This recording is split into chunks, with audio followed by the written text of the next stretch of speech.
1-foot box around the shower drain so that we can access it after, so the concrete doesn't get in there, so we can put our P-trap in. Here's a center line of the 18-inch pier. The shower drain's 18-inch over from this form. 18 inches over, and on this arrow is going to be where it's at. Then the toilet will be here, 18 inches over, will be center of shitter, and that can be buried in there. And I don't know about the vent pipe, what you got to do to vent that correctly.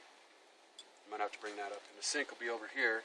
I think we could tie into, maybe even in through the wall, to tie the sink into the drain. I'll let you figure that part out. And then just shoot straight into your pipe there. Okay. Then this will stay for our kitchen sink. We'll leave this one in, this will remain. We don't need that one. So whatever you want to do to abandon that one. I don't know how your whole setup is, and then the cold water could stay in this wall, and we could bring it through the wall back to the bathroom, or if it's easier for you, we could shorten up the cold water, bring it into the bathroom, and then bring it over to the kitchen from there. Whatever's best for you.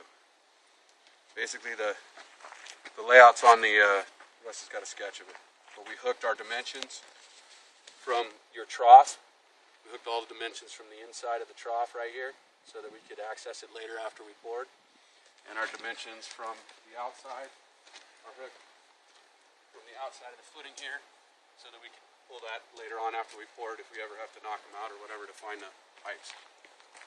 Okay. And talk about the piers. Yes. So piers, get an 18-inch pier here. The layout's here, centered, 18 inches wide. What do we say, 12 or 18 inches deep, somewhere in there. And then the second pier is here. It just basically breaks the building in thirds. Broke the building in thirds on that line. This is going to be, that line's going to be your wall, centered 18-inch pier. So here's your other one. Okay. And that pretty much do it. And we obviously got to get hardware for the piers, the two piers themselves, just regular concrete piers. No. So we're going to dig out an 18 by 18 inch hole. Oh, we're going to form it and make a pier. 12 inches deep. And then we're going to cut a little rebar grid for the bottom, consisting of 3 pieces of 3/8 each direction. Drop that in the bottom on a couple rocks. And that's all you need for the bottom of that pier. After, leave it below grade.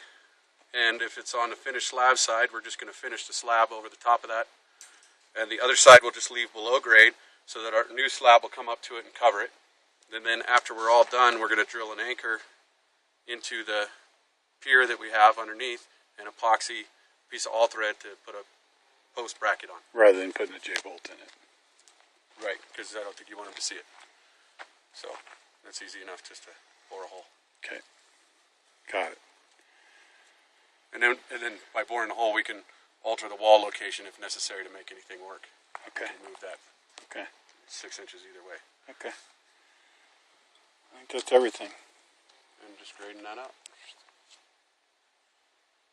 My plan was to pull the form, take the grid, pull the grid out, take the backhoe, dig your hole, take the form, put it back in, grade it out, and then put the rebar back in. You can even cut the rebar.